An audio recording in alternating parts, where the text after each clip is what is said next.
FM at 99.9 HD2. All right, we just dropped on his phone. We'll get Rudy here in a moment.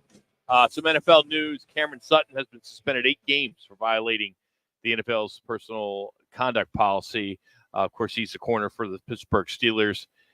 He had entered a program in April to resolve a domestic violence case, and this is according to some records. He had been charged with a misdemeanor battery after he turned himself in March, and he was wanted for weeks by the police. If you remember, he was with the Lions at the time of the arrest, and then Detroit released him, but the Steelers decided to gamble on him with a 1-year contract. So we'll see how that works as the NFL suspends Steelers corner Cameron Sutton. Rudy joins us now on the Right to It guest line. How we doing, Rudy, man? How's your summer going? Oh, it's going good. How are you guys? Good. You're in California, aren't you? You just enjoying the weather? No, I'm not. I'm in Wisconsin, Lake Elkhart, Wisconsin. That's even better. Yeah. That's even better. Good stuff. Hey. Hey, Rudy, I know you represent a lot of players, and you have for a while now. When there's 2 weeks before camp, what are you recommending these players to do? Kind of slow down the off-season workouts and just get the body rested, or are you telling them to keep it going at that high level as they enter camp? Well, I think it really depends on who the player is, right? Guys that are professionals and guys that have been playing for a long time and guys that understand their body and how their body works and the needs of their bodies, those guys, are going to do different things, and maybe they're going to tamp down their training. Maybe they're going to focus more on, just recovery, hydration, recovery, still moving around, still doing some change of direction just so they're ready. But they might, slow down the heavy weightlifting things that can get them hurt, because the thing that's most important for all players, young players, older players, whoever it may be, is to make sure that they're reporting to training camp 100% healthy, right? So that's their big thing. For me, what we teach, and for our guys, especially the younger guys, is it's always important to be in shape. You got to go and pass the conditioning test. That's the fastest way to get yourself cut, is to fail the conditioning test. But for us, it's also very important to make sure these guys are in their playbooks, make sure they're studying, make sure they know what their assignments are, what they're supposed to do on every single play, because, everybody's going to have physical errors while you're playing, but the guys that have the least amount of mental errors, that's always incredibly important. The other thing for us is, if I'm just being honest, is trying to make sure we keep our guys out of trouble. Get free time. These guys have money. You never know what's going to happen. You guys just reported on a story before I came on with Cameron Sutton. That stuff happens. But then you also got these young rookies who, when I was playing, because without the rookie wage scale, you didn't really negotiate your contract until you got into training camp. So therefore, you didn't get your signing bonus money really until you were in training camp. Now, with the rookie wage scale, these guys are negotiating their contracts right in the middle of OTAs, which means they're getting their signing bonus here in OTAs, which means that the 4 weeks, the 5 weeks, the 6 weeks they have off between OTAs and reporting for training camp is the first time they're off and free time, and they have money in their bank account. So, for some guys, just being honest, it's a really, really dangerous time, and we're just holding our breath, hoping these guys get to training camp without any injuries or being in trouble. Rudy, I think for a lot of fans out there, and you can educate a lot of us, a lot of these young men want to go over to the complex and meet with coaches and do exactly what you're saying, study the playbook, understand what's going on. Number one, are they allowed to go over there to the complex, number one, work out, or the regulation in the CBA that this time off is this time off from anybody at the complex? Yeah, it's supposed to be. They're allowed to go to the complex. They're allowed to get physical therapy treatment from the trainers. They're allowed to do that stuff. They're not allowed to be on the field with coaches. They're not allowed to have balls on the field with coaches. And they're not really supposed to be meeting with coaches, in the film room or the meeting room, et cetera. Now, look, with that being said, of course, there's always times where guys are in there watching film and, a coach just happens to, trip and fall and land in the same meeting room and happen to they just happen to be in there at the same time, and there's definitely no communication about what time people are going to be there.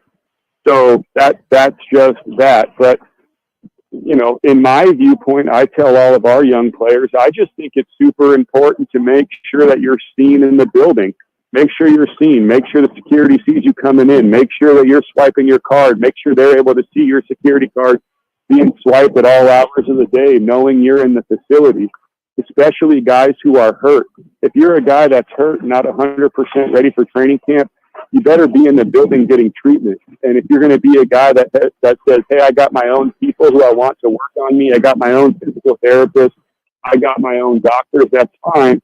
But you also better be ready to go the first day camp starts. You can't say, hey, I'm not healthy. So, there are a lot of guys that are going to be in the building and take advantage of the free training and free weightlifting and sauna and hot tubs and cold tubs and steam rooms, all of that type of stuff. Rudy Carpenter is our guest on the Right Toyota guest line. Let me follow up on a question that I had for you when you were discussing the downtime and what players are doing. And you were talking a little bit about, you got to avoid trouble. With the guys that you represent, are you more concerned then about rookies, or are you more concerned about veterans, or is it about even?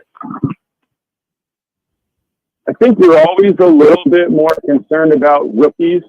I spent most of my morning today about an issue with a guy that's a well-known guy, was a third-round pick, as a wide receiver, dealing with some issues.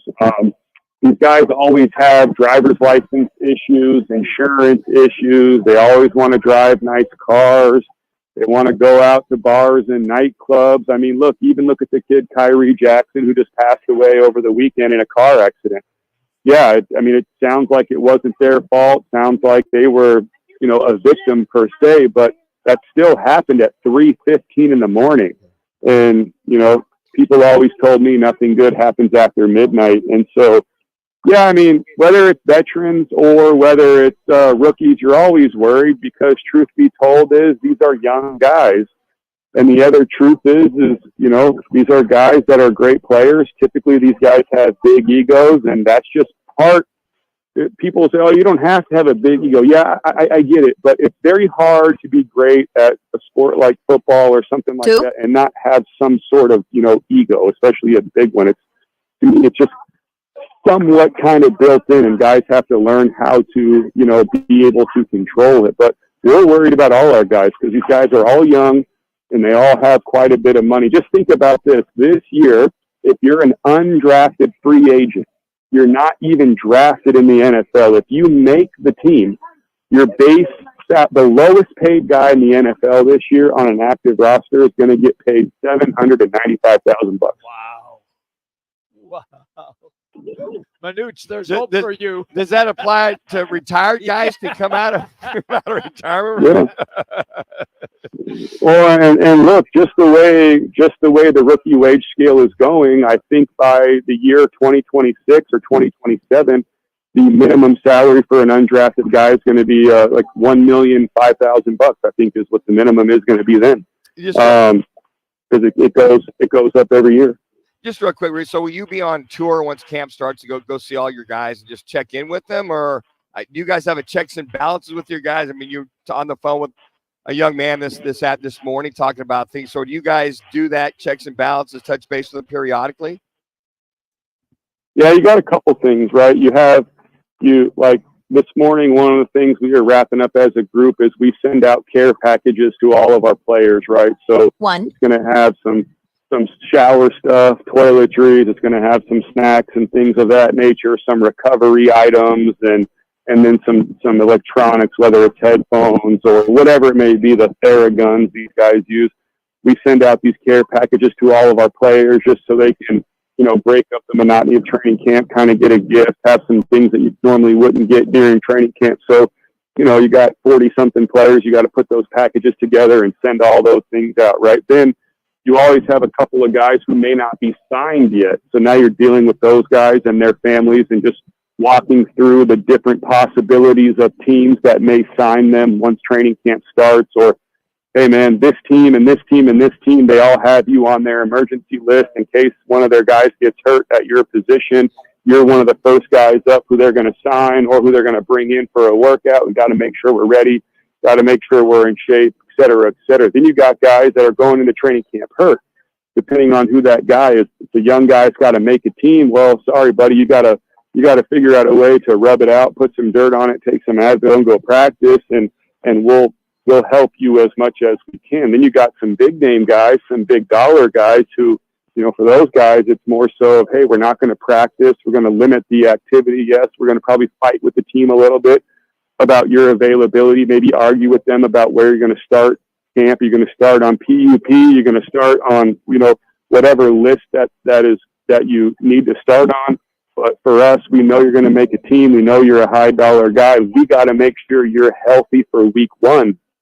And then, of course, we got to make sure we have our people on standby just in case guys get hurt during training camp, to make sure that we have, our doctors that we use for second opinions, our facilities that we use for x-rays and MRIs, just things of that nature. And then the last piece is, obviously, we got guys that as soon as they break camp are going to have to move into whatever place they're living.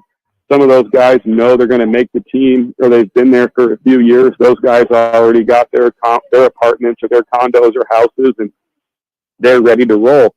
Some of the rookies who we know are going to make the team just based on where they're drafted, we've had to get those guys squared away, those guys set up, the apartments leased, the utilities figured out, the Wi-Fi figured out, the furniture moved in, things of that nature. We have to actually fly out there and help move some of that stuff in, because they're at training camp. Then you got the guys that have no idea if they're going to make the team or not, and they're just living out of a hotel waiting to hear. As soon as they hear if they make the team, sometimes they're going to stay in the hotel for a little while longer. Sometimes they're going to move into an extended stay hotel for a while until we figure it out, and then they're going to ultimately find an apartment for the season, and that's that. So there's, and then you got to ship cars, and you got to do a lot of stuff to make sure these guys, have what they need. It's really not as much as glamorous as most people think. A lot of moving parts. Very informative stuff, Rudy. Thank you for pulling the curtain back. That's some great stuff. Thank you so much. Enjoy Wisconsin, and 118 today, so you're not missing anything here in Phoenix. Yeah, it's perfect here. I'm just sitting on the lake, watching boats drive by. My kids are in camp, so life's pretty good. Sounds like it. Thank you for your time on vacation. Appreciate you, Rudy. Thank you. See you guys. Rudy Carpenter joining us. We went a little long. We'll come right back as Central.com won this month's best clickbait headline of the year.